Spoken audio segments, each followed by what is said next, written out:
માપીલ આજે આપણે ધોરણ 12ના તત્વજ્ઞાન વિષયમાં પાઠ નંબર 8 ધર્મનો અર્થ અને ધાર્મિક જીવનમાં મનોયત્ન 8.1 વિષયના પ્રશ્નોના ઉત્તર 1-2 વિધાનમાં લખો.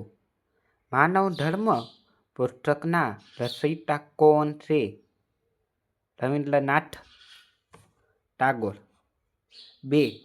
ધર્મ શબ્દ કઈ બે પ્રયાસ લખ્યા છે? સંપાદન અને મોહબ્બત. પ્રશ્ન નંબર 3. ધર્મ શબ્દ સંસ્કૃત ભાષાની કઈ ધાતુ પરથી ઉતરી આવ્યો છે? ધર્મ શબ્દ સંસ્કૃત ભાષાની ધ્રુ ધાતુ પરથી ઉતરી આવ્યો છે. 4. રિલિજિયન શબ્દનો અર્થ જણાવો. રિલિજન શબ્દનો અર્થ થાય છે ફરી બાંધવું. પ્રશ્ન નંબર 5. માનવ સમાજની એકતાને જાળવી રાખવાનું પરિબળ કયું છે? ધર્મ.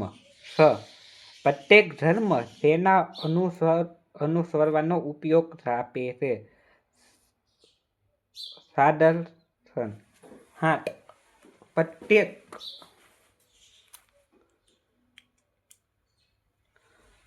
પ્રત્યેક ધર્મ શેનાથી દૂર રહેવાનો ઉપદેશ આપે છે?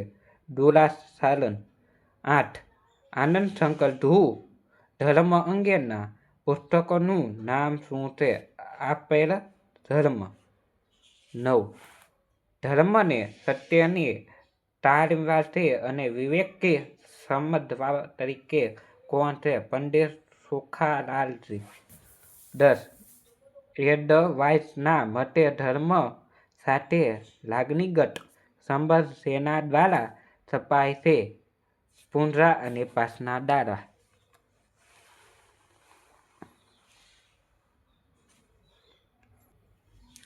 પ્રશ્ન નંબર 2. નીચેના પ્રશ્નોના ઉત્તર સંક્ષેપમાં લખો. 1. માનવીને જીવનના અર્થની પ્રાપ્તિ ક્યારે થાય છે? માનવી જ્યારે જ્યાં સુધી ભૌતિકતા તરફની આંધળી દોટમાં પરોવાઈ રહે છે ત્યાં સુધી પોતાના જીવનનો અર્થ તે પામી શકતો નથી. પરંતુ માનવી જ્યારે પોતાના અંતરમાં પ્રવેશે છે ત્યારે જ તેને જીવનના સાચા અર્થની પ્રાપ્તિ થાય છે. 2. ડો. રાધાકૃષ્ણ આર્ય, આનંદશંકર ધ્રુવ અને પંડિત સુખાલાલજીએ આપેલા ધર્મની વ્યાખ્યા લખો.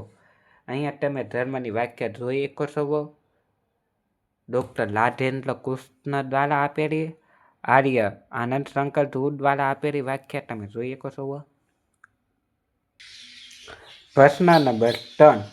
ધ્રુવ ધાતુનો અર્થ લખો. ધ્રુવ ધાતુ સંસ્કૃત ભાષાના ધ્રુવ પરથી ઉતરી આવેલ છે. ધ્રુવ શબ્દનો અર્થ ધારણ કરવું અથવા ટકાવી રાખવું. 4. રિલિજિયન શબ્દ કયા બે લેટિન શબ્દનો બનેલો છે? ધર્મ માટે વપરાતો અંગ્રેજી શબ્દ રિલિજિયન લેટિન ભાષાના બે શબ્દોમાંથી બનેલો છે. 5. વેદવાદજીના મતે ધર્મ એટલે શું? જે તત્વ, નિયમ કે સિદ્ધિ સમાજને અને વ્યક્તિને સમસ્ત જડ અને ચેતન જગતને ધારણ કરે છે, ટકાવી રાખે છે, સમગ્ર વિશ્વનું નિયમન કરે છે, જે સમગ્ર વિશ્વનું રક્ષણ કરે છે તે ધર્મ છે. 6. પ્રત્યેક ધર્મ શેનો ઉપદેશ આપે છે?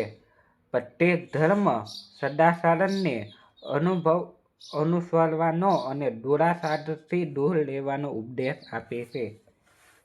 7. જગતના તમામ ધર્મોનો સુવર્ણ નિયમ શું છે? જગતના તમામ ધર્મનો સુવર્ણ નિયમ આ પ્રમાણે છે. બીજા લોકો પાસેથી જેવા વર્તનની તમે અપેક્ષા રાખો છો તેવું વર્તન તમે બીજા લોકો સાથે રાખો. 8. એડવાઇઝના મત ધર્મનું આદર્શ શું છે? ધર્મ એ માત્ર માન્યતા વિશે નથી. બધા મૂલ્યના અભિષ્ટરૂપ એક અલૌકિક તત્વ છે. પુનરાભાસના દ્વારા આ તત્વની સાથે લાગણીત્વ સંબંધ બાંધીને તમામ સેવાભાવના કર્મ દ્વારા આ તત્વને પસંદ કરીને પોતાના સમગ્ર જીવનમાં આ અલૌકિક તત્વ સાથેની એકતા અને સંવેદના સ્થાપવાનો ધર્મ હોદ્દો આપે છે. 9. ધર્મના અભ્યાસથી માનવીમાં કેવા પ્રકારના ગુણો પ્રગટે છે? ધર્મના અભ્યાસથી માનવીમાં માનવતાનો ગુણ જેવા કે અહિંસા, ઉદારતા, સત્ય, સહિષ્ણુતા, પ્રેમ, શાંતિ, કરુણા વગેરે. 10. ધર્મની પ્રાપ્તિ શુદ્ધ શા માટે આવશ્યક છે? જીવનના વ્યવસ્થાને સરળ બનાવવા માટે માનવી વચ્ચેના આરસ પરસના સંબંધોને ટકાવી રાખવા માટે સમાજમાં શાંતિ, નિયમ અને સદાચારનો સમાજ સ્થાપવા માટે ધર્મની પ્રાપ્તિ શુદ્ધ આવશ્યક છે. મનોયત્ન 8.2 નીચેના પ્રશ્નોના ઉત્તર 1-2 વિધાનમાં લખો. 1. માનવીના વિચારો કે બુદ્ધિ સાથેના કયું પાસું સંકળાયેલું છે? માનવીના વિચારો કે બુદ્ધિ સાથે જ્ઞાનાત્મક પાસું જોડાયેલું છે. 2. માનવીના કર્મ કે વર્તન સાથે કયું પાસું સંકળાયેલું છે? નૈતિક. 2. સ્નેહનું બીજું નામ શું છે? ભક્તિ. 10. ગાંધીજીના મતે દરેક ધર્મનું અવિભાજ્ય અંગ શું છે? પ્રાર્થના. 5. ધર્મની આગવી વિશેષતા કઈ છે? ભક્તિ. 6. ભક્તિ હંમેશા કોની સાથે જોડાયેલી રહે છે? ધર્મ સાથે. 7. ધાર્મિક જીવનના આરંભમાં શેનાથી થાય છે? નીતિ મત માટે. 8. ભારતની ધર્મ પરસ્પર નીતિ નિયમોનું વર્ણન કરતું શાસ્ત્ર શું કહેવાય છે? ધર્મશાસ્ત્ર. 9. આત્માની દ્રષ્ટિએ પહેલી નીતિ એટલે શું? ધર્મ. વિષય ભોગોમાં અનાસક્તિ એટલે શું? વૈરાગ્ય. 2. નીચેના પ્રશ્નોના ઉત્તર સંક્ષેપમાં લખો. 1. ધાર્મિક જીવન દ્વારા માનવીમાં કેવા પ્રકારના ગુણો પ્રગટે છે? ધાર્મિક જીવન દ્વારા માનવીમાં અહિંસા, સત્ય, પ્રેમ, શાંતિ, કરુણા વગેરેનો ગુણ પ્રગટે છે. 2. ધાર્મિક જીવનનો આદર્શ શું છે? દેવી તત્વ, ઈશ્વર કે પરમાત્માની આરાધના કરવી આ ધાર્મિક જીવનનો આદર્શ છે. 3. કયા પાસાઓ માનવીના સમગ્ર વ્યક્તિત્વને સમજવા માટે જરૂરી છે? માનવીના સમગ્ર વ્યક્તિત્વ સમજવા માટે આ 3 પાસાઓ સમજવા જરૂરી છે: વિચાર, લાગણી અને કર્મ. પ્રશ્ન નંબર 7. કયા ધર્મગ્રંથ પરમ તત્વના જીવન અને જગત સાથેના સંબંધનું નિરૂપણ કરે છે? વેદ, ઉપનિષદ, ગીતા, કુરાન, બાઇબલ, ગ્રંથ સાહેબ વગેરે ધર્મગ્રંથો કે ધર્મશાસ્ત્ર પરમ તત્વના જીવન અને જગત સાથેના સંબંધનું નિરૂપણ કરે છે. 5. ધાર્મિકતા શ્રદ્ધાને બુદ્ધિગમ બનાવવા કઈ બાબતો મહત્વ છે? ધાર્મિક શ્રદ્ધાને બુદ્ધિગમ બનાવવા ધાર્મિક જીવનમાં કથા શ્રવણ, સંત સન્માન, શાસ્ત્ર સભ્ય વગેરે બાબતો છે.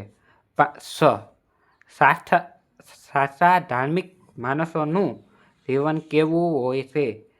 સાચા ધાર્મિક માણસોનું જીવન પ્રાર્થનામય કે ઈશ્વરમય હોય છે. 8. કેવા પ્રકારના સમગ્રીકરણ સામાજિક નીતિનું મહત્વ દર્શાવવા માટે લખી શકાય છે.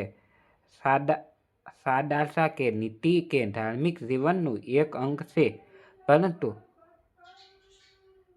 આ અંગો સામાજિક દ્રષ્ટિએ એટલું બધું મહત્વ છે કે ધાર્મિક એટલે સાધારણતા અને સાધારણતા એટલે ધર્મ એવું સામાજિક છે. 8. વૈરાગ્યનો અર્થ આપો. વૈરાગ્યનો અર્થ ઇન્દ્રિયોના વિષયરૂપ વસ્તુઓમાં રાગનો અભાવ અથવા વિષય ભાવના છે. 9. વૈરાગ્ય પ્રાપ્ત અર્થના કયા ગુણોનો સમાવેશ થાય છે? વૈરાગ્ય પ્રાપ્ત અર્થમાં વિવેક, સાદાઈ, નમ્રતા, તપ વગેરે ગુણોનો સમાવેશ થાય છે. 10. ધાર્મિક વ્યક્તિના જીવનમાં કયા 4 અંગો વિકસાવેલા હોવા જોઈએ? ધાર્મિકતા જીવનમાં આ 4 અંગો વિકસાવેલા હોવા જોઈએ: જ્ઞાન, ભક્તિ, સાદરતા અને વૈરાગ્ય. સો વિદ્યાર્થી મિત્રો, તમને અમારો આ વિડીયો ગમ્યો હોય તો અમારી ચેનલને લાઈક કરશો, શેર કરશો અને સબસ્ક્રાઈબ કરશો. આવા જ વિડીયો જોવા માટે અમારી ચેનલ સ્ટડી બાર તત્વજ્ઞાન સાથે જોડાઈને રહો. જય રામ આપે.